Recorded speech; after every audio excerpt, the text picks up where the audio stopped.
Welcome back to my channel. My name is Payton. If you're new here, don't forget to subscribe and hit the bell if you like today's video. Today, we are going to be breaking down the CES letter. This is going to be a new series on my channel. Today will specifically be the very first section, which is about the Book of Mormon. We are both ex-Mormon. This is my husband, Colin, who is visiting with us on the channel today. He has personally read the CES letter before, and I have not. I've heard bits and pieces from like podcasts and other YouTube videos, but I've never sat down and read the whole thing through where he has. So he's here to help with that.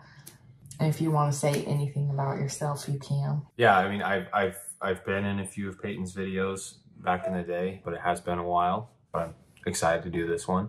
I have read the CES letter, probably like actually reading it through was more than a year ago.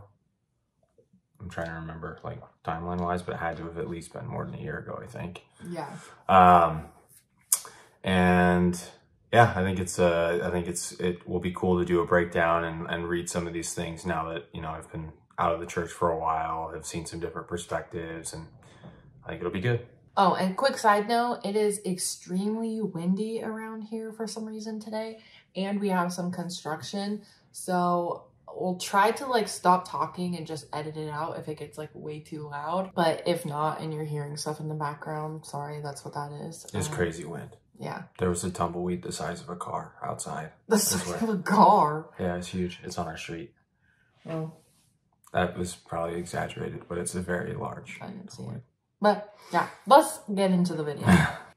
Okay, so just as a brief overview of what the CES letter is and how it came to be and why so many people in the Mormon and ex-Mormon community talk about it, is it was written by a guy named Jeremy Runnels. He was having doubts about the church. He pretty much had kind of already lost his testimony and everything, but his grandpa had offered to like connect him with his friend that was a director of the church educational system, CES, to see if he could answer some of the questions that Jeremy had and kind of resolve some of those things. And so Jeremy compiled all of his concerns and issues into what is the CES letter. That's what he ended up sending to the director. I think it's like 100-something pages. That might be a little bit long. But the wind is shaking our camera. But anyways, so, I mean, he's clear in his introduction to the letter that he says, like, it's clear what side I'm on. I've already lost my testimony, but, you know, who am I to say that there isn't answers for a lot of these things that, you know, caused me to lose my testimony? So he sent it off to the CES director, never got an answer. And so it's kind of been like a resource for a lot of the, I guess, issues or concerns that people have about either church doctrine or church history, kind of like what they reference. It's a really common one. It's really well compiled. He has all, you know, he cites his sources really well. And then there's been apologetics arms that have, you know, broken it down, and then he does responses to their responses on here. And so, you know, there's like another 1,600 pages or something worth of responses he's done to the apologetics to it as well. So, and there's also things that if something is an inaccurate claim or something that he's made in the letter, he's also taken those things out. So, you know, I think he has help managing the site now, but he tries to keep it up to date. So if something is wrong or inaccurate, it gets removed. So I'll probably just start reading sections of it since I'll be reacting to it for my first time, and we'll just pause at certain like key points or areas of significance where we feel like we've got stuff to say about it. So this might end up being kind of a long video, but hopefully it's helpful for some people. Yeah, I will say too, I mean, because it's been a while since I've read it all the way through, I'll try and provide like some clarity as she's reading it for the first time. I might chime in with, you know, maybe what they're trying to say in the claim and if I can remember what like the apologetics response to it would be. But again, it's been a while since I've read it, but I am familiar with some of the arguments. So hopefully I can provide some context there for that. Okay, so the start of the Book of Mormon Concerns and Questions starts with two quotes. The first one is from President Ezra T. Benson, and it says, "The Book of Mormon is the keystone of our testimony. Just as the arch crumbles if the keystone is removed, so does all of the church stand or fall with the truthfulness of the Book of Mormon." This next quote is from President Jeffrey R. Holland, and it says, "Everything in the church, everything, rises or falls on the truthfulness of the Book of Mormon, and by implication, the prophet Joseph Smith's account for how it came forth. It sounds like a sudden death proposition to me. Either the Book of Mormon is what the prophet Joseph said it is, or this church and its founder are false, fraudulent, a deception from the first instance onward." So I've actually had a lot of people question why me losing my faith or trust in Joseph Smith and struggling with him, you know, made everything else fall. Like, why couldn't I keep other things? And this quote perfectly describes it, in my opinion. If he was false, fraudulent, or whatever, then the Book of Mormon also is. Yeah. And, yeah. Yeah, and I think the reason that he's putting these quotes in here specifically is because it's not a secret among the church or among people that believe that the Book of Mormon is what sets the church apart from other churches. So it's kind of putting these in here to say, like, this is why these issues and concerns are so big to me, because of the claims that have been made about the book prior. So. Yeah. Okay, so now we're about to read the sections that say 1769 KJV errors. And so that's King James Version errors. That's just one quick little snippet, and then we'll go to 17th century italics, and Colin's going to read that. Sure, yeah. So it starts out with this question: what are 1769 King James Version edition errors doing in the Book of Mormon, a purported ancient text? Errors which are unique to the 1769 edition that Joseph Smith owned. So then he kind of goes on to clarify, when King James translators were translating the King James Version Bible between 1604 and 1611, they would occasionally put their own words into the text to make the English more readable. We know exactly what those words are if you're reading a King James Version Bible, because they're in italics. So what are these 17th century italicized words doing in the Book of Mormon? Word for word, what does it say about the Book of Mormon being an ancient record? So is this talking about, like, how people will say certain things, like, don't make sense for their time? So some of the translation stuff and some of this content in the Book of Mormon will be an anachronism. That's like kind of what you're talking about.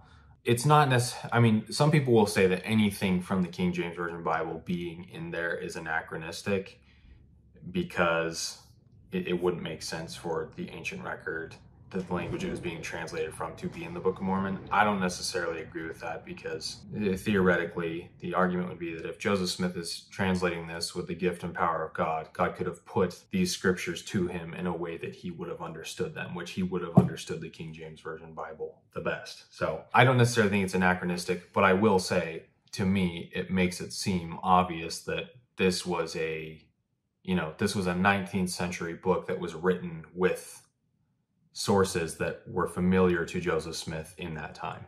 Yeah. Okay. So does it now start giving examples? Is that what these scriptures are coming next? Yeah, so it's about to give us an example, because a lot of, just as a little bit more context, there's certain books in the Book of Mormon that quote books from the Bible. One that you see commonly is the book of Isaiah. It gets quoted a lot through the Book of Mormon. And so it's going to give us an example here of a scripture that is basically word for word, but there's a few problems with the way that it ends up in the scripture. So we'll go through it. So it's going to be talking about Isaiah chapter 9 verse 1 in the King James Version Bible. It says, "Nevertheless, the dimness shall not be such as was in her vexation, when at the first he lightly afflicted the land of Zebulun and the land of Naphtali, and afterward did more grievously afflict her by the way of the sea, beyond Jordan, in Galilee of the nations." So this scripture is then quoted in 2 Nephi 19:1. Do they say it's quoted from that, or is it? I think in the introduction, the chapter introduction, it says compared to Isaiah, whatever, and so it points out most of the Isaiah chapters that are quoted say that.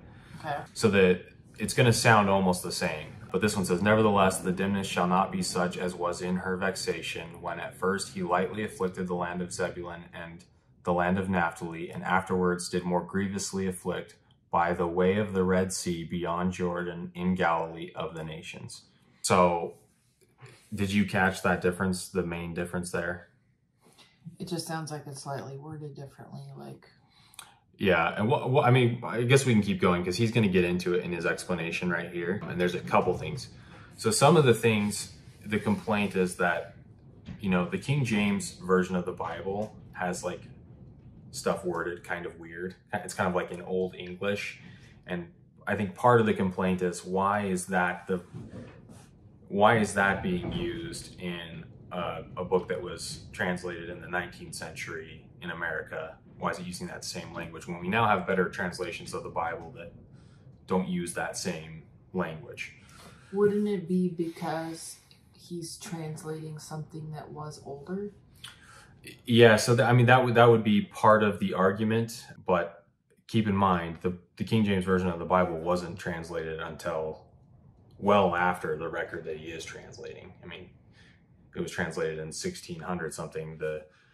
Nephi would have been written 500 to 600 BC. So this is supposed to be much older, yet it's using a version of translation that didn't happen until the 1600s.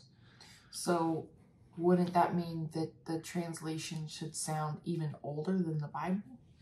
It's not necessarily that it should sound older. It's just, it's weird that it's matching exactly a specific translation of the Bible that was available to Joseph Smith at the time. Okay. It's matching something that was specifically from that time. When it shouldn't.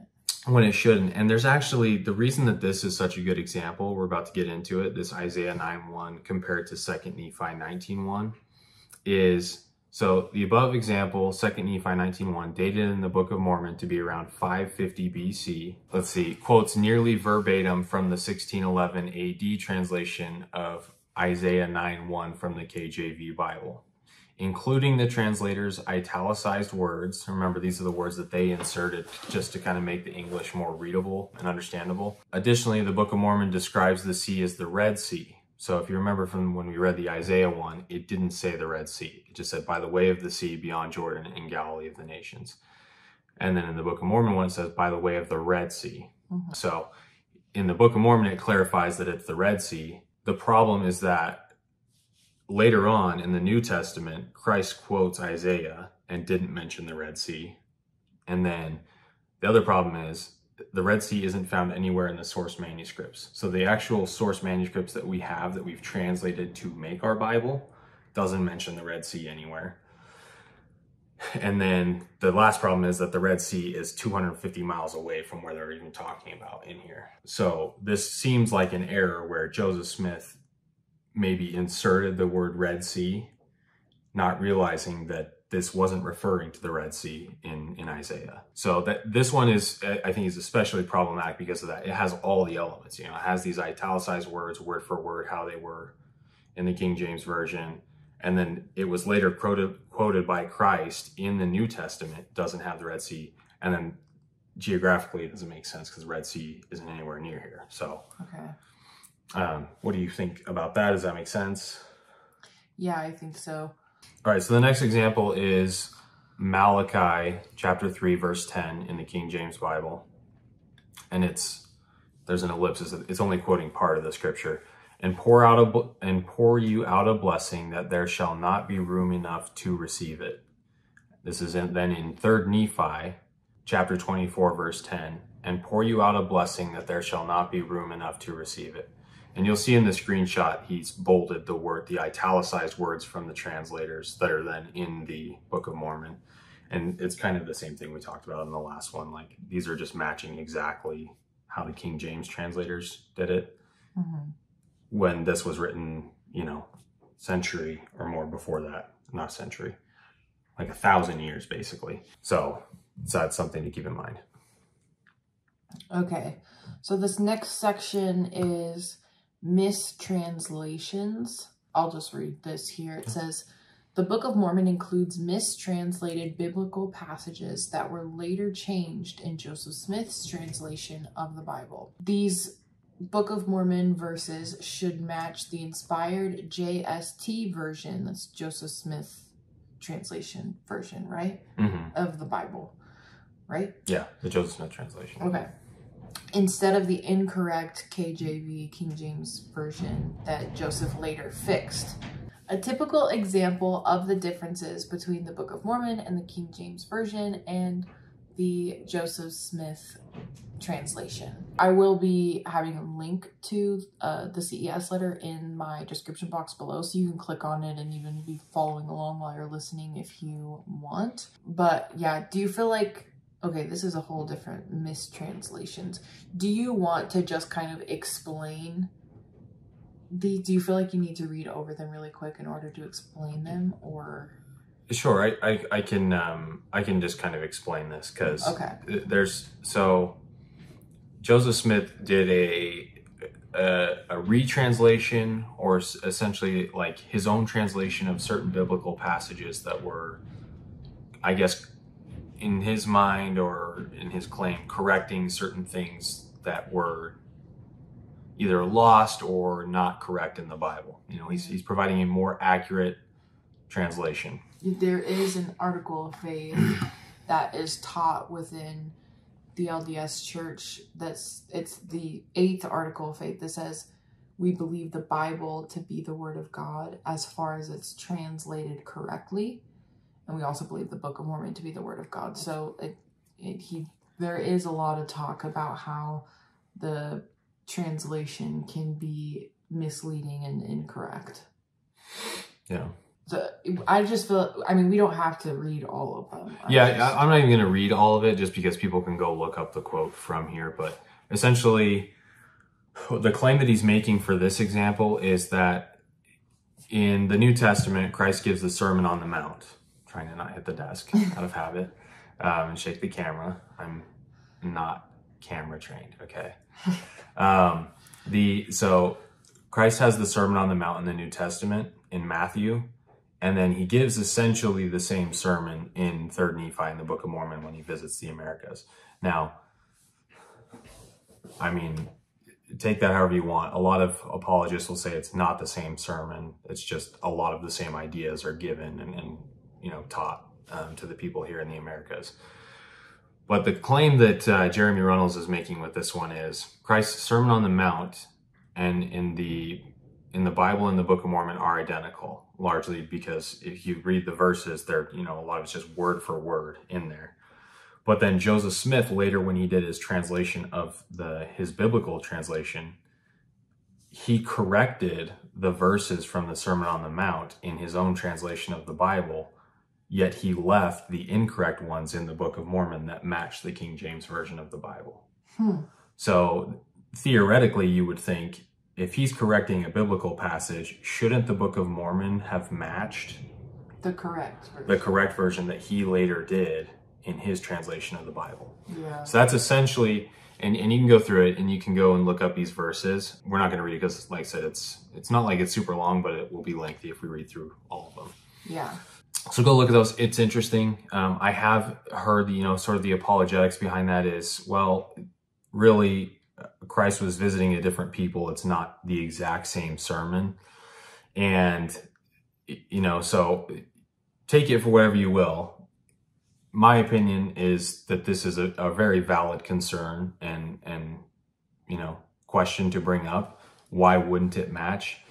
If the Book of Mormon was translated through the gift and power of God as the explanation for how we got the Book of Mormon, why wouldn't God reveal the same verses in the way that would have matched the correct version of the Bible that he was later going to have Joseph Smith translate as an inspiration? So yeah, I think it's very valid. Yeah, and I think those are one of the things where, like, as a believing member of the church, I would have heard something like that and been like, that is such like a small thing, like who cares, it's such a tiny detail. And I think that that's also valid, but at the same time, dear gosh. At the same time, I think this is just like one tiny piece to the puzzle where alone it doesn't look like much, but when you bring everything together, it's like, okay, too many things are not adding up. So I think like, don't just take that one bit of information and run with it and be like, everybody's crazy, or even the opposite of like, oh, he's just like a complete total fraud. I think you have to have the other information. Yeah, and truthfully, I don't think that all the arguments made in the CES letter have the same weight.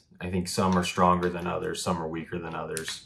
And I think that some of the apologetics responses to some of the arguments are a lot stronger than others. So some of the apologetics responses, if you go through to cesletter.org and you go to the actual website, he has the apologetics responses and his responses to theirs. Yeah. So it's kind of, you can kind of see like what they've said and how he's kind of looked at their interpretation. Oh, about the apologists. So we both will listen to a lot of apologists within the church, people who are trying to give rebuttals to stuff that, like, you know, ex-Mormons will put out there, or things that people will say about the church. They'll come and try to have, you know, rebuttals for it. And we are so open to listening to that. We actually will listen to other podcasts and YouTubers who are members of the church still, and we'll talk about stuff like this. And we're definitely open to listening to everybody's perspective. And I'd say for me personally, the only rebuttal that I completely reject and is not enough for me anymore, like it used to be, but it's not anymore, is that you just have to have faith about something. Yeah. Or that God is testing our faith with these things, and we just have to like believe in him and trust in him even when we don't understand. That made a lot of sense to me as a believing member.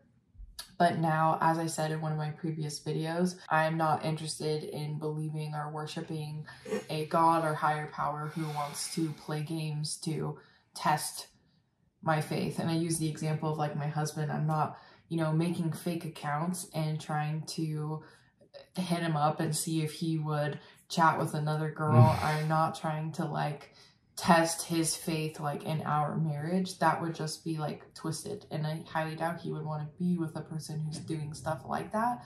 And I kind of think, I like to think about a lot of things to this day. Joseph Smith putting his face in a hat with like a stone and a rock. If something like that were to happen today and somebody were to be doing these things, that's absolutely insane. And so I try to think about things in that way. And just the answer, you just have to have faith, or faith is being tested, is not enough of a statement for me to take somebody seriously and listen to what you have to say. Like, I need real rebuttals and real things. And there's lots of people out there who have real rebuttals and things to say that I listen to and I take very seriously. But I think, in my personal opinion, there's enough that's been done and enough that's been put in front of me that like there's no going back. But I still love to learn about it. I still love the deep dive. I still love what people who are still members have to say. I don't hate the church. I don't hate people in the church, nothing like that. We have tons of friends and family who are still in the church, and we love them and respect them, and also know where they're coming from. And we were in their place, and we felt the same way that they did, and we did all the things, you know. But for people, I still have people in my comments telling me to like leave the church alone. Like, if you're leaving the church, leave it alone. I literally have in my bio on YouTube that I left the Mormon church and I'm not leaving it alone. And if that interests you, then I'm like, if that interests you, then like hop on along. Like, some people hate it. And then I was like, I put in parentheses, I talk about other stuff too. Yeah, I mean, I think a lot of what you said I agree with, you know, almost word for word. I think the idea of faith within a religious context makes a lot of sense for being able to explain certain things. But to me, I don't really see faith. The definition we use for faith within a religious context is virtuous. You know, that's something it's taught that faith is a virtue within that context. And I just don't see it that way anymore. Really, that's just believing things before there's good evidence for it, or believing things even in the event that there might be evidence of the contrary, just having faith that it will sort itself out. Like, I think you should just follow the evidence wherever it points. Yeah. So.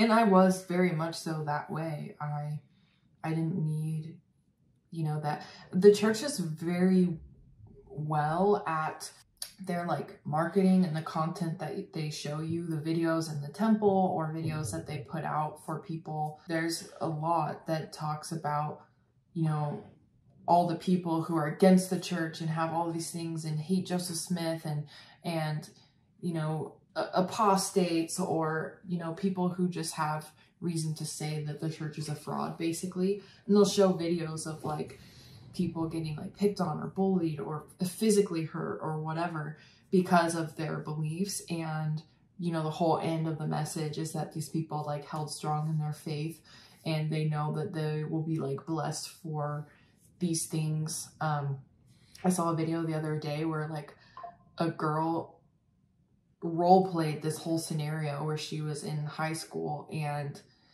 somebody came in with a gun and was like, who here is a Christian, and like stand up if you're a Christian. And she like was the only one to stand up and ended up dying.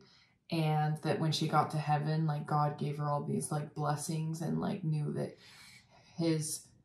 her love for him was like real and true and all this stuff. And I genuinely believed that and felt that way. And I've talked to you, I've talked to this camera, I've talked to people about how I would have been that person to stand up strong and, you know, be that, and happily. And so now it's so sad to me that that's a thing. And I think that's like completely an abuse of power and just like demeaning. It's this whole like, and I wanted to say something so bad in the comments about how it's so sad to me, because I know what that feels like. And it feels good and it feels strong and it feels powerful that you'd be willing to do something like that.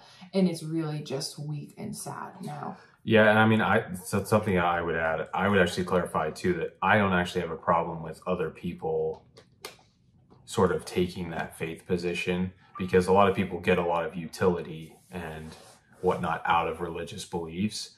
That's hard to create on your own other ways. Like this belief of like, you know what your purpose is and what you're building towards. And that's really hard to like create out of your own. I'm not saying that you can't do it. It's, you know, something I've been working on, but when you have a religious framework that provides that can be very valuable. And so people that are able to take that position of faith and understand that like, yeah, I'm believing this, you know, without there being great evidence for it, like it's not a bad thing. It's just, you know, are we acknowledging that that's what it is? Yeah. Yeah. And we've had conversations too about how my faith in there being a higher power was always something that was so helpful for me. Anytime something difficult happened in my life, I didn't necessarily feel like I deserved it, but I felt like this was going to be something where like I'm going to come out even stronger in the end. And this is like a way for me to like learn and grow. And I think looking at trials in our lives in that way can be so beneficial for people. And it was for me.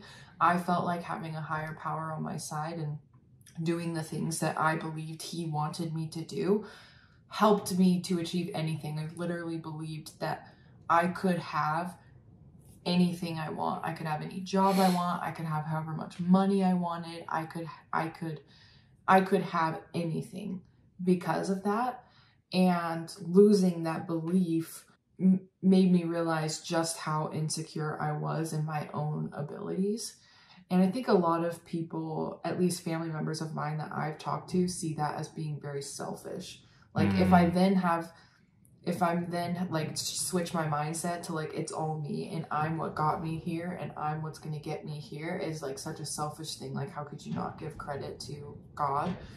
And that's something that I still battle with and am trying to figure out. But I think I'm coming out on the end of it, and I think I'm doing much better because I'm also open to the idea that there is something helping me, and I just don't have like, I don't know, but whatever it is, like I can still do anything I want regardless of there being something or not. And I don't know.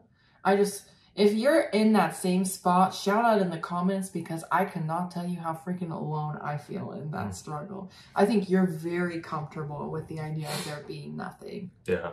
And so I feel very alone in that. So shout out in the comments if you feel that. All right. So The next section that's tied to the Book of Mormon is about DNA. And just kind of like, before I read through it, the broad overview is the claims in the Book of Mormon is that Lehi and his family left Jerusalem to come to the Americas. And even in the intro to the Book of Mormon, there's the claim that the Native Americans are descendants of this original group that came over. They came from Jerusalem. The idea is that we should have some kind of Hebrew DNA among the Native Americans if that were true. So I'll read through it and we can go from there.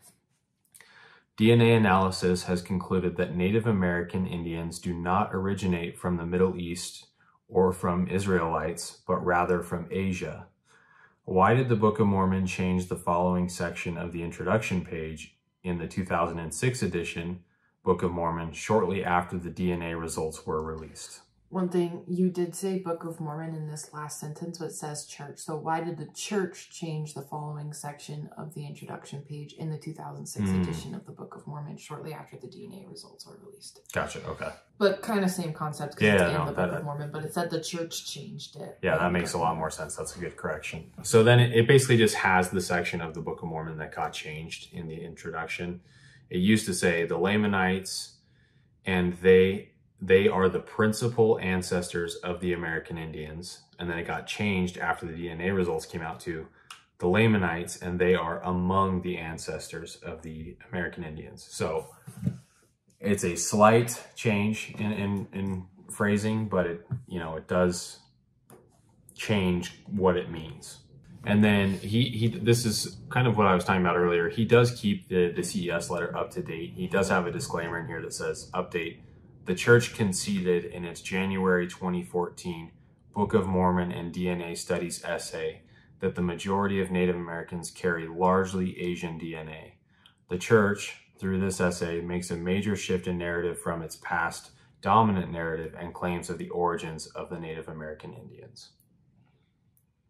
So they're saying that they still were American Indians, but they had Asian DNA within them? No. So they're saying, so really the change in this, so instead of saying like they are the principal ancestors, they are the main ancestors of the American Indians, they're now changing it to they are among the ancestors to allow for, well, it's possible that they came here, but there was already people from Asia that were here.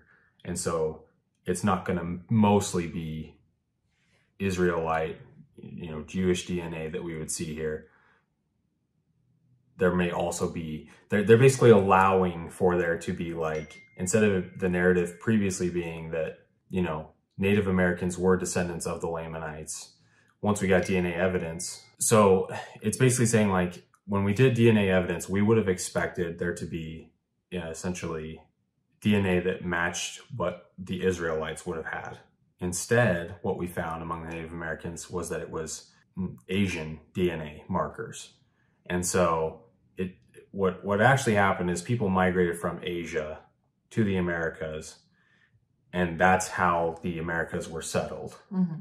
It wasn't that people came over, as described in the Book of Mormon, Lehi and his family coming over and settling, so that those DNA markers would be among the Native Americans. I did not know that. Even outside the church, I thought that it was like common knowledge that Native Americans were here first. Isn't it like a thing that like we stole their land or something? Well, yes, but this is specific. I mean, that's kind of more of like a general history of the United States. This is specific to the claims in the Book of Mormon. The claims in the Book of Mormon make it seem as though Lehi and his family came here. They branched off into these two big civilizations, the Nephites and the Lamanites, and they populated the land. Mm-hmm. So we would expect to have a lot of sort of this Israelite DNA or, Hebrew DNA. The problem is that's not the case. Everything that we see points to these people coming from Asia much earlier. I think, sorry that I'm like a little bit confused. Okay. Like I understand what you're saying, but I'm confused because it sounds like you're saying that, people originally came here from Asia, But isn't it taught in regular history, like in school, that Native Americans came first? Yes. Were Native Americans in Asia? No, yeah, that's the claim they're making, is that the Native Americans originally, thousands and thousands of years ago, came from Asia. So they came from Asia and they grew their civilizations, and that became who the Native Americans are.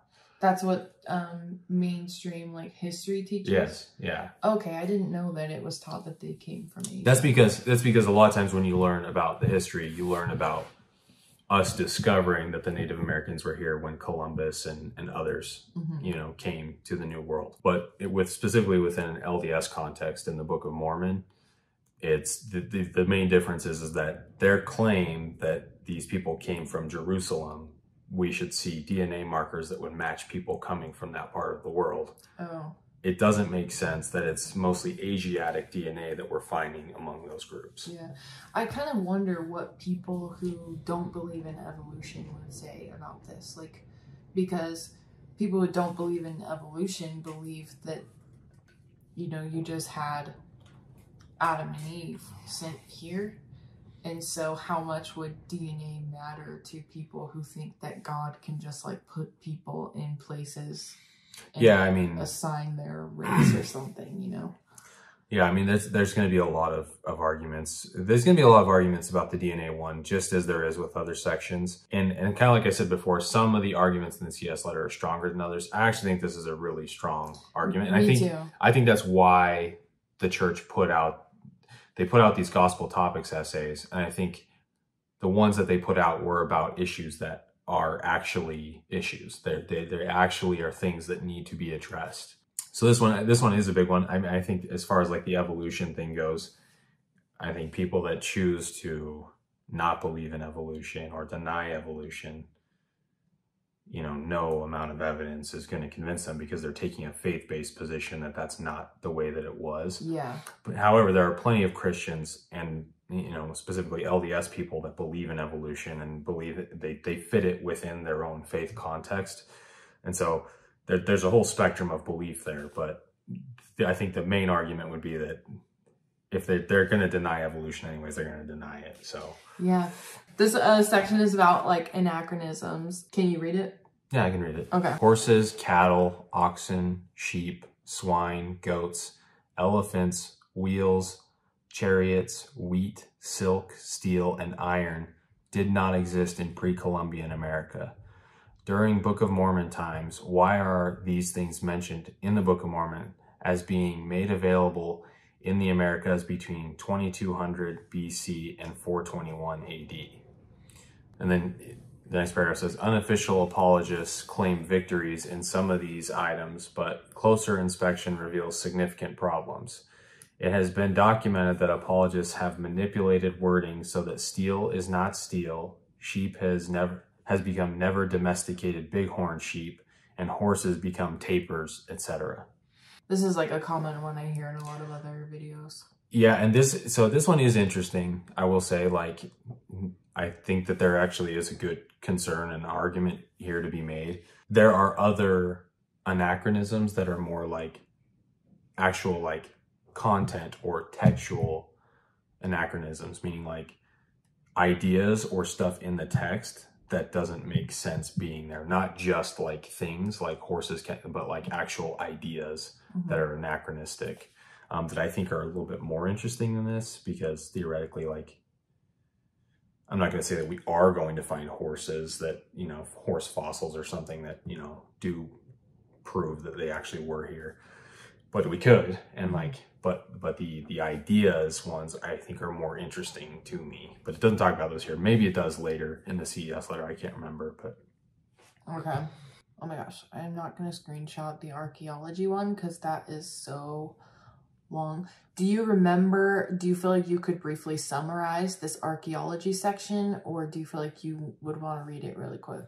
I can summarize it. Okay. So essentially, the Book of Mormon talks about a lot of things that happen that are, you know, big events. I'm actually probably going to read a section out of here because it clarifies something. We read about 2 major war battles that took place at the hill Cumorah, Ramah to the Jaredites, with deaths numbering in the tens of thousands. The last battle between the Lamanites and Nephites around 400 AD claimed at least 230,000 deaths on the Nephite side alone.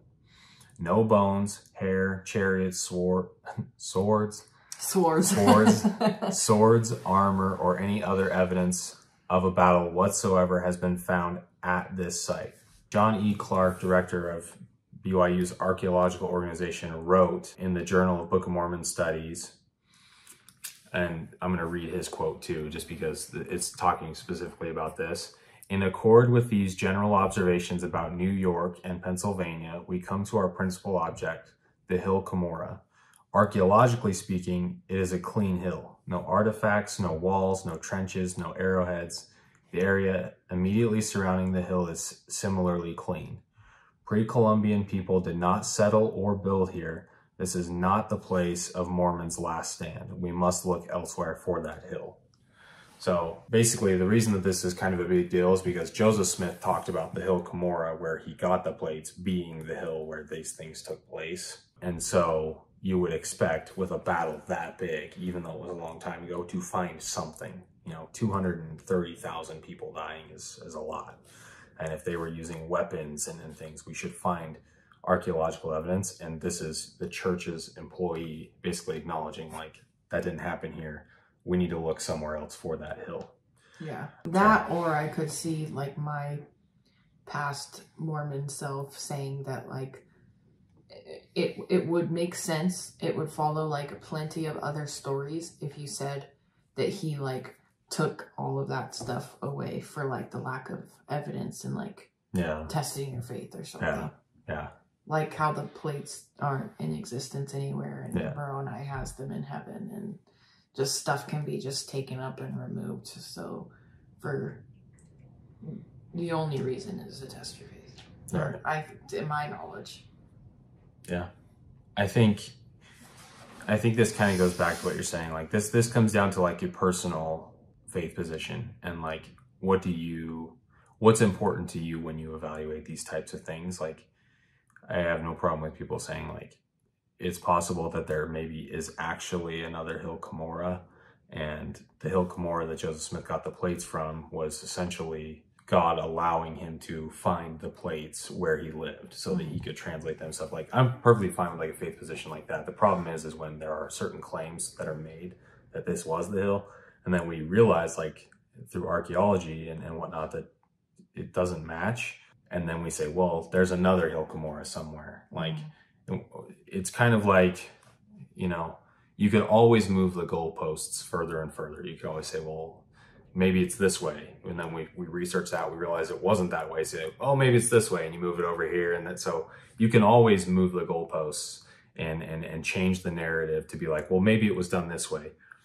To me, it's like, yeah, I guess theoretically possible, but why don't we just look at what evidence we do have and just go off of that, is my view.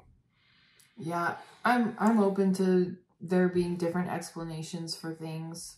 Same with just like Joseph Smith as a human being, and like all the stuff I learned that took my faith away from him. I'm fully open to like more evidence being able to come out and like prove that he had good intentions or prove that he was schizophrenic. So there could be like, I'm fine sitting in a spot of like, I don't really have reason to believe those things. I have lots of reason to not believe them, but I'm fine if people have information that will change my mind.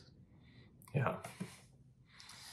Do you feel like that's enough for that, and we can move on to that's pretty good. It is an interesting section, so I would say just click the link in the bio and go read it for yourself, because it is interesting, and then you can look at the arguments for and against it as well.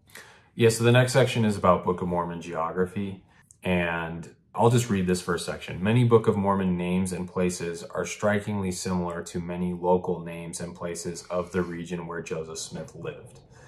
The following two maps show Book of Mormon geography compared to Joseph Smith's geography. So he has 2 maps in here, but then he also has a list of place names that are similar. And so one thing that I do want to mention is that I keep mentioning that the strengths of the arguments are different. This one isn't one that I'm like, yeah, that's, you know, that's the smoking gun. This is, and I think Jeremy Runnels feels the same way. I think at one point he thought about taking this out, but it is interesting. Some of the names, it's kind of like a stretch to be like, really, is it that similar? But some of them, it's like, it's the exact same name. He just changed the spelling a little bit. So yeah, this is one of those things, research it on your own, look at the list yourself and kind of make your own determinations. I think the list has shrunk over the years. I think this is something that he's edited. Yeah, I mean, do you want to look at some of these and see if like you think that, you know, some of them are stronger. Like if you look at like, there was a place called Alma, and then in the Book of Mormon, there's a place, the Valley of Alma. So, and then, you know, there's places that are similar, but some of them are more of a stretch. Like Jacobsburg is the place that's in the modern world. And then in the Book of Mormon is Jacob. Like some of those are not really like, to me, the same or similar enough to be like Helm and Helm. Yeah. Or Boaz and Boaz is exactly the same. Yeah. Jordan, Jerusalem. And then there's some that really aren't that similar, like Ripple Lake and Ripley-Ancum, the waters of Ripley. Like that to me is not necessarily like the strongest case. Still weird to me. Yeah, I mean, and so some people will be like, yeah, I mean, so I do think it is compelling, like it's at least good to examine, because a lot of these really are the same, like Lehi and Lehi, same exact word, it's just spelled different. You say it the same, it's pronounced the same. So basically it's just saying that like there was these places that existed around Joseph Smith that just happened to be names of places in the Book of Mormon as well. Again, it's one of those things where it's like, it seems like maybe he was just pulling from sources that he knew while creating this narrative and building this story. Okay. So this is basically another section to talk about how maybe Joseph Smith was pulling ideas from things that were already familiar to him. So off the eastern coast of Mozambique in Africa is an island country called Comoros. Prior to its French occupation in 1841, the islands were known by its Arabic name, Comora. There's an 1808 map of Africa that refers to the island as Comora. And then, let's see, the largest city and capital of Comoros, formerly Comora, Moroni. Comora and the settlement Moroni were names in pirate and treasure hunting stories involving Captain Kidd, a pirate and treasure hunter, which many 19th century New Englanders, especially treasure hunters, were familiar with. Yeah, and Joseph Smith was a treasure hunter. There's plenty of evidence around that. So that is kind of interesting. Yeah, and I think the only thing that I would say with this is I haven't actually like fact checked this one at all. I don't know if, I obviously know that Captain Kidd was like actually a series that a lot of people would have been familiar with at that time. The only thing I haven't checked is, do any of his books actually mention this? I heard an apologetics argument that these specific names, Comora and Moroni, aren't actually in the Captain Kidd books anywhere. I don't know if that's true or not. So that is something worth considering. The places existed, but it's a matter of like, would Joseph Smith have known about these without those books, kind of thing? So that's just something to keep in mind. Okay, so the next section is View of the Hebrews. So, and I think the rest of the Book of Mormon sections are going to follow this same idea that there were other sources published around the same time or before that Joseph Smith could have been using as inspiration for the Book of Mormon. There's a book called View of the Hebrews, and it basically told the story of, you know, people coming from essentially the same, you know, from Jerusalem, from that same area to the Americas. And in the CES letter, he specifically has a list of things that are in View of the Hebrews, and then a thing that are the same idea in the Book of Mormon. So the destruction of Jerusalem, the scattering of Israel, the restoration of the 10 tribes. He has a whole list of things that are similar between these books. And some of them are actually really interesting because, again, it's, you know, some of the arguments are going to be stronger than others, but some of them it's like, well, yeah, I mean, that matches exactly what the Book of Mormon is telling us about, you know, America and how we got here. And it kind of makes sense that maybe there would have been some inspiration for the Book of Mormon from there. There's also some other interesting facts. Reverend Ethan Smith, the guy that wrote View of the Hebrews, was a pastor in Poultney, Vermont, where he published the book. Oliver Cowdery was also a resident there and was a member of Ethan Smith's congregation. And Oliver Cowdery was a helper in the translation of the Book of the Mormon. Yeah. So it's like maybe he was helping Joseph Smith create the narrative for that. So that's another interesting one. This section is pretty big, and you can find more in-depth sections about all these things at the CESletter.org. As you're going through here, there's links to go more in depth on each topic. The Late War, this is another book that, let's see, this book was an 1819 textbook written for New York State school children. The book depicted the events of the War of 1812 and was written in the Jacobean English style to imitate the King James Bible. This affected scriptural style was calculated to elevate the moral themes, characters, and events depicted in the narrative to inspire the readers to patriotism and piety.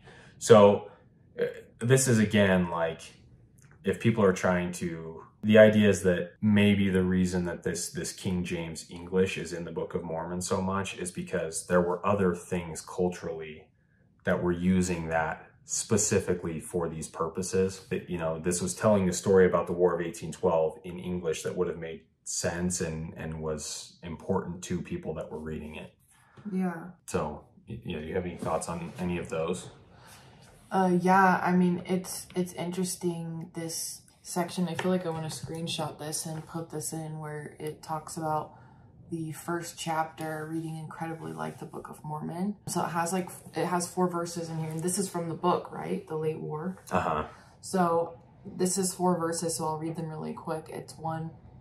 Now it came to pass in the 1812th year of the Christian era, and in the 36th year after the people of the provinces of Columbia had declared themselves a free and independent nation, that in the 6th month of the same year, on the 1st day of the month of chief governor, whom the people had chosen to rule over the land of Columbia, even James, whose surname was Madison, delivered a written paper to the great Sanhedrim of the people who were assembled together.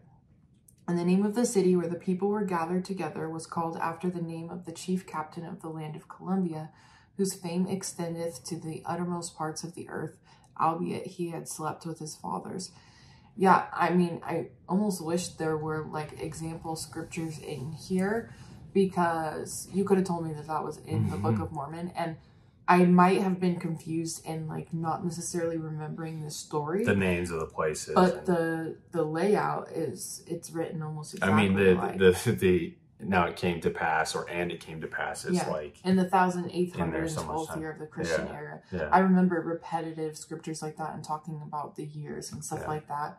I literally had flashbacks of reading scriptures with my family where we kind of have a smile on our faces as we're feeling like we're repeating things and saying, in the 6th month of the same year, in the 1st day of the month. And like, I feel like I can remember that. Yeah, so I mean, this essentially just is the claim that, you know, there's a lot of reasons why it seems like Joseph Smith was maybe pulling from stuff from his era. Like, they were still trying to use this type of language to describe things, and it, you know, he uses "and it came to pass" 57,000 times in the Book of Mormon. That's a made-up number, exaggerated, but I'm just saying it's in there all the time. And so it's like, it does make sense that, like, you know, he could have been pulling from a lot of sources. I'm not saying he took the ideas from this late war, but he could have taken on some of the linguistics and things and put them in the book. So yeah, there's a lot of chat too about Joseph Smith Sr., so Joseph Smith Jr.'s dad, who had,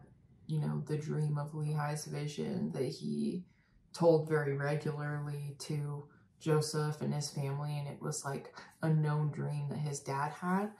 And then, but I mean, minus the name Lehi and the person Lehi, was like his dad had this dream, and it ended up in the Book of Mormon as being Lehi's dream, which is really interesting.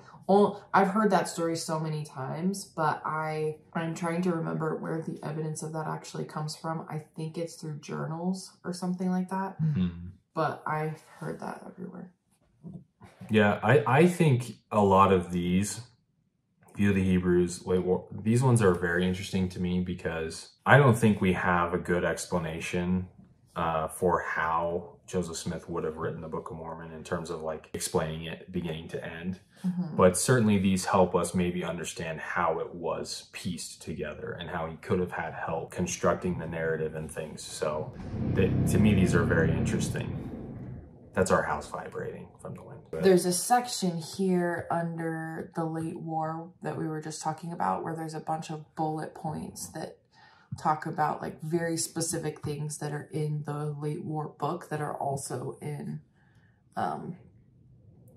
the Book of Mormon, correct? Yeah, and this right here, he talks about it. In addition to the above KJV language style present throughout the book, what are the following Book of Mormon verbatim phrases, themes, and storylines doing in a children's school textbook that was used in Joseph Smith's own time and backyard? All of this a mere decade before the publication of the Book of Mormon. So it's like this stuff was published and used in the area in Joseph Smith's childhood leading up to the Book of Mormon coming to be. So this is where people throw around the plagiarism word a lot, is with this book, I think. Yeah. And honestly, I think you could make the argument for plagiarism in a lot of places. A lot of places it is noted that a lot of this stuff came from Isaiah. So in those ones, I'm like, it's not necessarily plagiarism, but there's a lot of other issues with some of the Isaiah passages being in there. But yeah, I still like always wondered why they were even in there if they're already, if it's taught that we believe in the King James Version of the Bible and it's already in there, why are there chapters and chapters and chapters quoting Isaiah? Because it's like, did you need to fill up space and like room? I remember being like, it's one thing to quote a couple verses, or I mean, even one chapter, I feel like is like, why not just refer to that chapter? But it's chapters and chapters. Yeah, it definitely drags on. Like when you're going through like Second Nephi or something, you're essentially reading Isaiah, or at least large portions of Isaiah. Yeah. So like some of these things, you'll get a curious workmanship in relation to boats and weapons exists in the Book of Mormon. Polished steels of a fine workmanship. A rod of iron being mentioned. That's a really popular one. War between wicked and righteous. Yeah. False Indian prophets. I want to go down. Oh yeah, robbers and pirates. Yep. Engraving records. The Book of Mormon talks all about keeping the records that they're, Yeah. The ships stories are really interesting. Kara Burrell here on YouTube, and I think she might be more popular on TikTok, but she's an ex-Mormon and talks a lot about how these people would not be able to build a ship, like, and for me it was always like, well, they had, like, if God wanted them to build a ship, like, God would provide them with the things that they needed to build a ship, and that was very easy for me to explain away as a member. But when you look at things in a more logical way and you're kind of having more of an open mind of like what we have evidence for, and there is, you would have to believe that specifically, that he's building ships or building this big boat completely on faith, because it doesn't make any, he wouldn't have had any of the tools, he wouldn't have been able to do that alone. Yeah. Or even with a little bit of help, like you can't at that time. And she goes into more detail about the tools that you would need and what it would take to do that, and how he didn't have any of those things. And so if you believe that story, you fully have to believe it on faith with no evidence whatsoever, and actually evidence showing that it was not possible. Yeah. And still have the faith in that. And so it's really interesting that she talks about that. Okay, so the next section covered here for the Book of Mormon is the first book of Napoleon. This is another book that was published in 1809. So, just around the time Joseph Smith was, a youth. And so it gives basically a comparison of how it reads, similar to the late war, how it has that, behold, it came to pass, that sort of Book of Mormon language. So we're not going to read that whole thing. We're going to have a screen recording that hopefully shows that, but you can also go to the site and take a look at it. Jeremy Reynolds talks about how when he was reading through this first book of Napoleon, he was floored. You know, here we have two books, that this one and the Late War, that are 19th century contemporary books. These are books from that time period, written at least a decade before the Book of Mormon, that not only sound like the Book of Mormon, but also contain some of the same ideas. Yeah, there's a comparison of the beginning of the Book of Napoleon and the beginning of the Book of Mormon. And it's not an exact word for word copy, but a lot of the same phrases and ideas are in those. So yeah, it's a really interesting comparison. I think a valid, you know, like, why is this in there? Yeah, I think it's like, you know, the whole like plagiarism argument, I kind of see where people say can be like not really. I kind of see where people are coming from, but then there's some things like that where it's like, that's like some kid in middle school who's figuring out how to use a source in their paper and not, they like copied and pasted it and then went in and like changed it. Well, he's not copying and pasting because he doesn't have copy and paste at this time, but he just like, he's not doing Control-C. Yeah, it's so, from my perspective, with the information I have now, it just seems so naive. Like, to think that nobody would ever connect these things. Okay, so the next section is titled Early Godhead. The Book of Mormon taught and still teaches a Trinitarian view of the Godhead. Joseph Smith's early theology also held this view. As part of the over 100,000 changes to the Book of Mormon, there were major changes made to reflect Joseph's evolved view of the Godhead. So yeah, I mean, this is basically self-explanatory there. It's Joseph and his family were mainstream Christians that believed in the Trinity, in the main, you know, and then kind of those ideas made their way into the Book of Mormon, even though it wouldn't have made sense with what Joseph Smith claims to have seen in the first vision and his view later of the Godhead. So maybe we should go through these examples real quick and just kind of point them out. So some of these changes in the Book of Mormon are specifically tied to this issue. First Nephi chapter 3, and it's like you're giving me a verse. That's because this was in the original Book of Mormon and the verses were different. They ended up editing some of that. So it said, "And he said unto me, Behold, the virgin whom thou seest is the mother of God, after the manner of the flesh." And then the current version of that same scripture, "And he said unto me, Behold, the virgin whom thou seest is the mother of the Son of God, after the manner of the flesh." So this version here on the left is much more that Trinitarian view, the mother of God, Jesus being God, just in human form. Whereas now, later on, when Joseph Smith clarified that Jesus is like a literal son of God, they put the son of in that verse to clarify that. I didn't realize that there were edits made to go along with these known beliefs like this. I mean, it's just, I know that there were edits made. I haven't like really looked into a lot of it. I know, you know, the blacks and the priesthood kind of situation. They don't necessarily talk about the priesthood in the Book of Mormon, but which is another interesting thing that I learned recently, how, you know, the kingdoms of glory are not in the Book of Mormon. The priesthood is not in the Book of Mormon. Like, there's so much that is, the temple ceremonies are not in the Book of Mormon. And it's like, whoa, I'm just like realizing how much doesn't even come from that. Yeah. Anyway, yeah, it's like, if it's the most perfect book on earth, why are we changing it all the time? Yeah, a lot of people will talk about tens of thousands of changes that have been made to the Book of Mormon since the first version, or even 100,000 changes. A lot of those, to be fair, are punctuation type things and how they changed how the verses were broken down. So a lot of those are minor changes.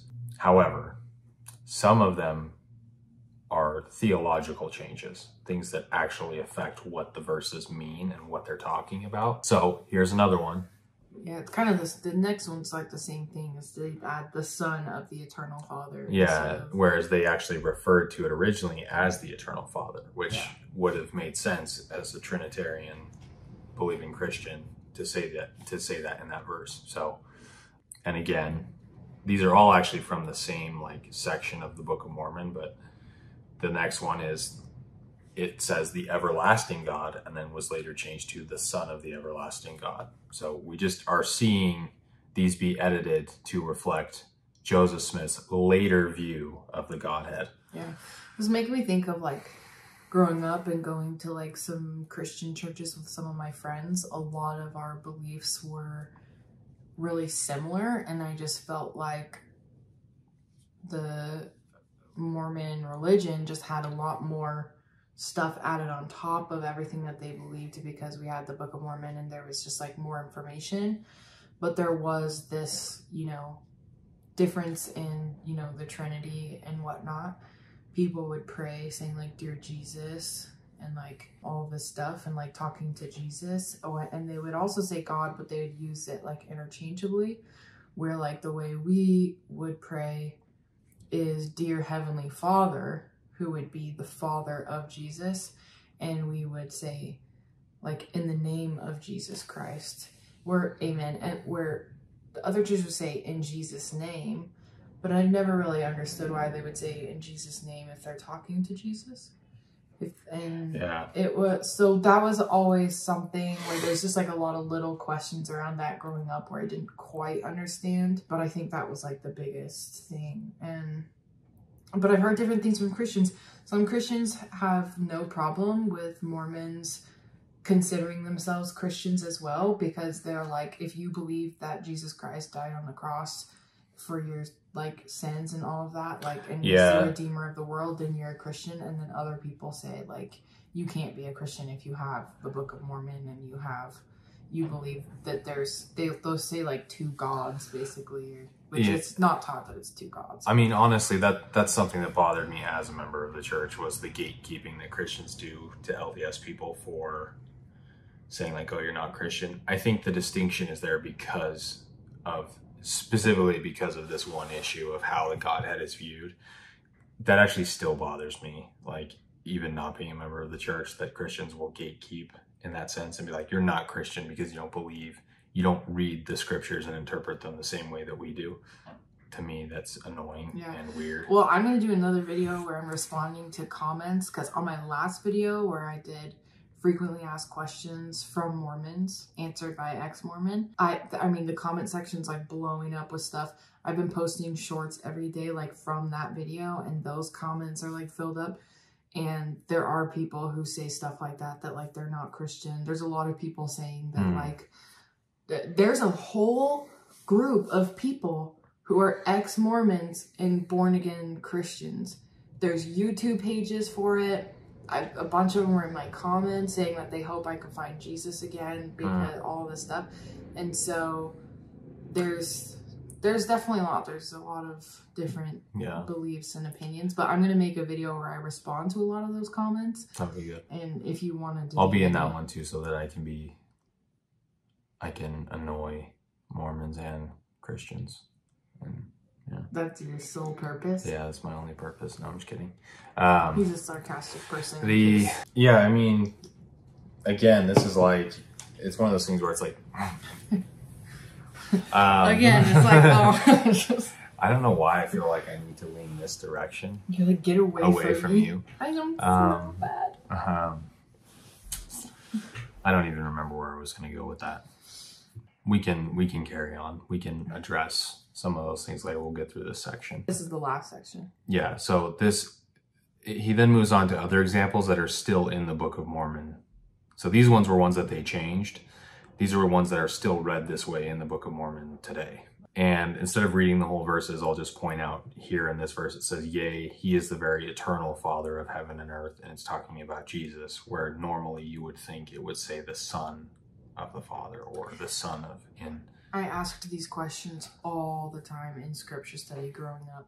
Yeah. I would say like, why are they calling him this if we believe it this way? And my parents would just kind of say that they could use the terms interchangeably.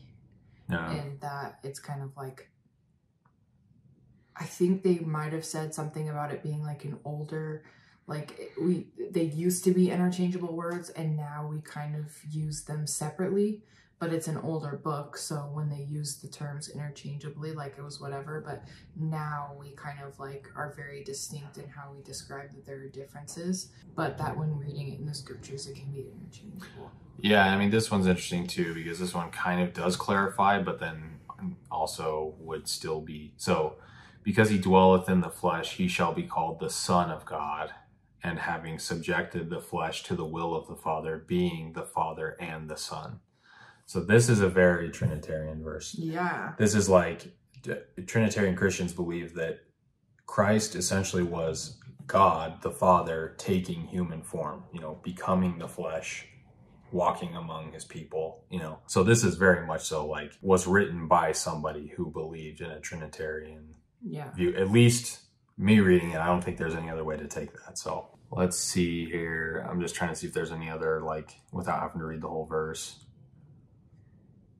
Oh yeah, so this one in Ether here, behold, I am Jesus Christ. I am the Father and the Son. In me shall all mankind have life.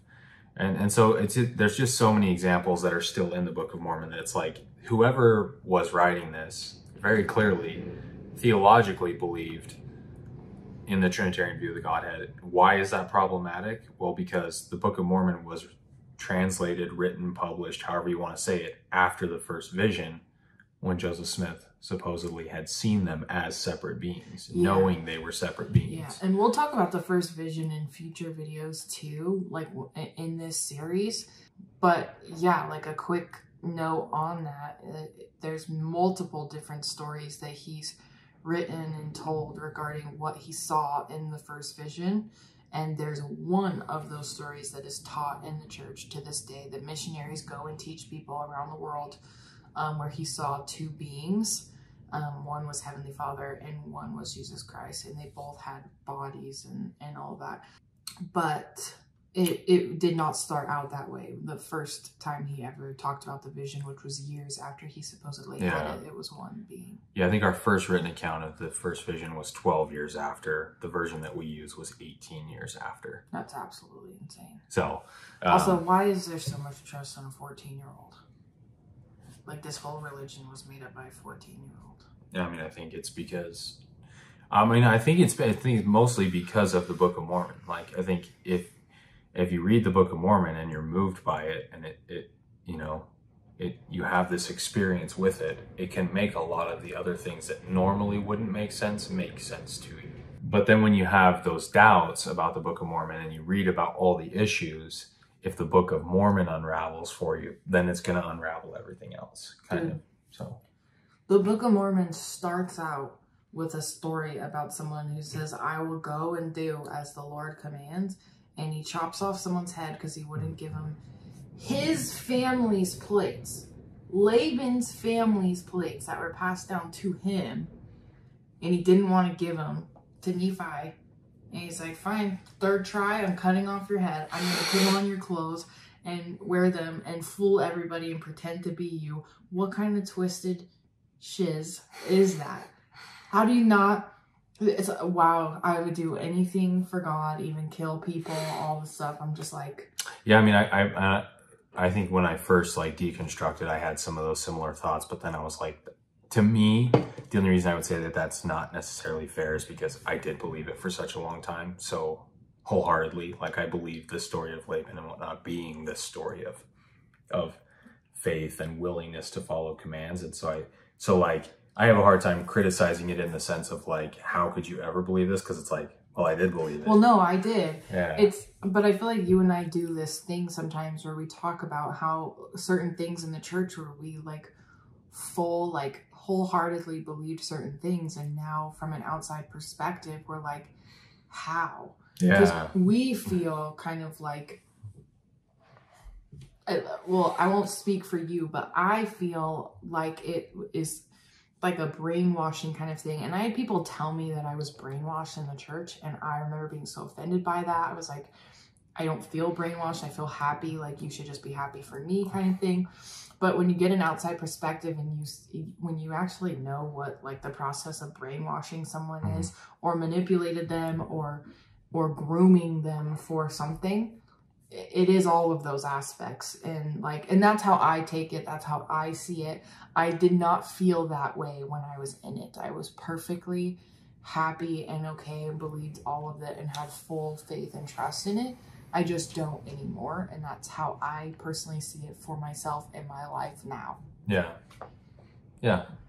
Yeah. I think I have a hard time with it sometimes just because I'm like, I know perfectly reasonable people who believe these things for perfectly reasonable, you know, they got there in a very reasonable way and it makes sense to them. And so it's like, I still do feel that way about some of the ideas, and I have no problem criticizing ideas. You know, this is never a criticism of people that believe it, or of especially specific people. Yeah. But yeah, I mean, just to wrap this up, the last thought that he puts in here is kind of what I was saying. Assuming that the official 1838 First Vision account is truthful and accurate, why would Joseph Smith hold a Trinitarian view of the Godhead if he personally saw God, the Father, and Jesus Christ as separate and embodied beings a few years earlier in the Sacred Grove? Yeah. So yeah, I mean, this, if we're going to talk about like the most concerning issues from this section, this one honestly to me is like gotta be up there as maybe the most kind of like what the heck kind of thing. I mean, the 1769 KJV errors is interesting, and I've actually seen like Mormon Stories episodes where they do like the LTS discussions thing, where they do a whole video just on this. So there are resources out there where you can dive more deep into each issue. Yeah. But as far as like, to me, I'm like, if you actually saw the beings in the Sacred Grove, how does all this end up in the Book of Mormon? Because it wouldn't have made sense to Joseph Smith after this point. Yeah. Yeah, and I mean, for me too, something that I would point out is I wasn't one of those people that came across the CES letter, read it, and lost my testimony overnight reading it. I did read the whole thing in one night when I found it, but at that point I was already like struggling heavily with, whether or not I believed any of it in the first place. So this was a lot of reading a lot of these things was more like, oh yeah, there are other people that are having doubts about their faith, maybe for different reasons than mine, but here's a huge list of reasons why this guy struggled. Well, yeah, yours started mostly with like a distrust in the authority. I mean, you were always like, you were never really super orthodox. Like, I mean, yeah, maybe a little bit like growing up, more so because of your parents and your dad, I'm sure, but yeah, I wouldn't even say that in terms of like comparing it to anything else. Like, yeah, even your sister has talked about like how your parents cared a little bit less about modesty stuff. Like, I don't want to name people's names on my channel, but one of your sisters would like dress in ways that like other members of the church would say like that's immodest, you shouldn't wear that, but like your parents didn't really care. Well, and the thing is we were never forced to go to church. Like, there was plenty of times when I was still young enough that I was living at home, like during middle school and high school, where I just wouldn't want to go on a Sunday and I wouldn't go. And so we were never forced in that sense. So I would say like ours wasn't even, if we're talking about like certain definitions of orthodox, I wouldn't even put ours in there. But yeah. I always had, I think doubts on different levels. Like, there was times when I was fairly young, middle school, maybe even early high school age, where I would have thoughts of like, what if none of it is true? Like, certainly having those doubts, or at least having the questions. So there was something there. I've always been sort of like more critical about certain things than others. Yeah. And so some of the religious ideas, even though I believed it fully at that point, I still had those sort of like overhanging, like, what if we are wrong? What if it, So I think those seeds were already there. So when you start really questioning, like, why would God put certain people in positions of authority over other people? Why not just cut out the middleman? Let God talk to his children the same way that I would talk to each of my kids. Like, yeah, I remember when we were first talking, you talked a lot about like prior dating and beginning of dating, that you were really interested in meeting somebody who did have more of that, faith and drive in the church and stuff because you wanted someone to be able to help you in those areas because you weren't exactly going to church every Sunday and whatnot, and you wanted that Look what like you freaking did. example. And I did that. And I mean, there were even throughout our marriage, like if there were times that like it was obvious to me that you weren't really wearing your garments as much or something, I would feel like weird about it. Or and it wasn't ever, it was mostly just like kind comments or reminders or like questions like why not or what, you majority of the time I said nothing. Yeah, majority of the time I was fine to do whatever I want. So we weren't even in a position where it was like she was there to try and support those same ideas without being like, I can't not hit the desk. So yeah, I mean, I think there was a lot of circumstances, just how I was raised and just my natural, like my own biases and my own way that I perceive information that led me to a point where once I had already like had those questions and was losing my testimony fast, if I hadn't already lost it, that once I read this, it was like, oh yeah, like, so I read through this, see all these issues, and I read through the apologetics, and I'm like not impressed by the apologetic arguments for most of the stuff in here. There's a few where I'm like, okay, I can actually see that perspective. That makes sense. Yeah. So yeah, I mean, I was pretty much already like on the way out, if not out mentally at that point. But it was just this document that had all of these issues laid out kind of in a very organized order with lots of sources. And so, yeah, we both started kind of losing trust in the authority aspect of the church, and kind of at the same time where, you know, it was kind of easy to go with the argument of, you know, you can't avoid having, you know, people who do bad things in like any organization. And so there's going to be bishops and people in like these high callings within the church who are doing bad things, and that's like an unavoidable thing because it's everywhere. But for me, it's just kind of like the way that it's taught of like these people are called of God. yeah. And I also heard the argument that like they're called there and then they like change and are better within their position, but they like weren't that good beforehand. Like you could call someone who may not be ready, but they have to be thrown into it to like have it. I've heard that argument, but where it really crosses a line is when it comes out that bishops, stake presidents, general authorities, whatever, are, you know, committing acts of like SA. I say it that way for like the algorithm purposes and stuff like that. But I guess if you use the actual word, YouTube could prevent like putting your video out further. But like when those things are found out about and people are like, shut up and be quiet about it, like because they don't want to alter the image of the church, and they also allow these people to stay in their same positions, especially when they have callings where they're talking with children and doing these things. People who are bishops who are literally committed and in prison for things like this came back, were rebaptized, and made as bishops for hurting children. And I'm like, why is that a thing? Yeah, especially like the cases with like kids being harmed, and you know, there's been plenty of documented cases where somebody was charged with an actual crime and still ended up either in a position of a bishop or even just as like a young men's president or a primary calling. Yeah, where it's like, where's the, you know, the gift of discernment, or the, if there is an all-knowing, this omniscient being at the top that's, you know, dictating how he wants his church run, how is that even happening? No, it's to me, again, I want to be very clear. I'm not criticizing people who still believe this. People have ways of making it make sense to them, that I'm not criticizing those pathways or those ideas of how you get there.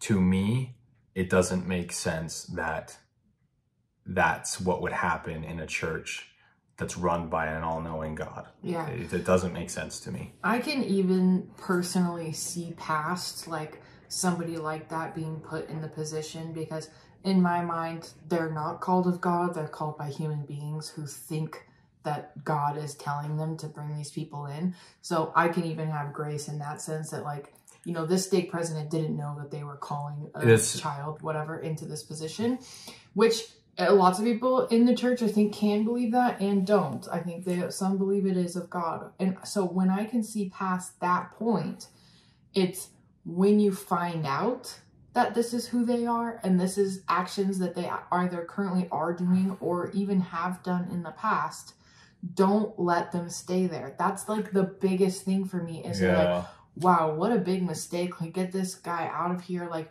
you don't have to shame him and put it all over like the internet and whatever. But I mean, I also think it's appropriate if you found out that things were happening to kids, that those kids within the area, their parents should know that this is why the bishop was removed. And your kid was alone with this bishop. So let's have maybe think of having a conversation with your kid to see if anything might have happened. Like, because there's that story of like a case in Idaho where this happened and the bishop was doing things with all of these children and they didn't even tell the parents of those children in the ward that this is why the bishop was eventually removed from the position. But it took like literally going to multiple media outlets to get a bunch of people like hating on the situation for him to actually be pulled from bishop because they were trying to keep him there. Yeah, I mean, there's actually a website that's specifically dedicated to these abuse cases that documents who it was, where they were. It has news articles to like and there's hundreds and hundreds of examples. So this isn't like, you know, you can go, if I can remember the website, maybe I'll have you put it in the description or something, but this is a well-documented thing like that happens. So that for me was like my main push of like, why I started like struggling with this idea of why God would run his church that way. It doesn't make any sense. Again, to some people, it might make perfect sense. To me, I was like, that's a really dumb way. That's all too man-made. Like, I can see how a church that's run by men would operate that way. So yeah. All right, so Colin had to go. He's helping our babies who just woke up from their naps. But we finished everything from breaking down this first section of the CES letter called the Book of Mormon. The next video on this series, it won't be the next video on this channel, but the next video in this series will be covering the Book of Mormon translation and the first vision. So those will be coming out, not sure exactly when, but just stay tuned for that. Make sure that you are subscribed and you hit the notification bell. I just hit 700 subscribers and I'm really excited about that. Once I hit 1,000 subscribers and I get my 4,000 watch hours, I'll be able to get ads on my videos and start monetizing my content, which will be so fun and exciting. So if you're not subscribed, please make sure that you do that. Leave any comments down below. I've been getting a lot more comments lately and a lot of stuff on my channel. So my next video on the channel should be me answering questions from your guys' comments. I'll be just digging through my comment section on a lot of, you know, religious related questions and commentary and stuff like that. And I'll be responding to those. So don't forget to leave a comment. Join the conversation. Again, subscribe and hit that notification bell and stay tuned for these videos. And thanks so much for watching and I love you guys. Bye.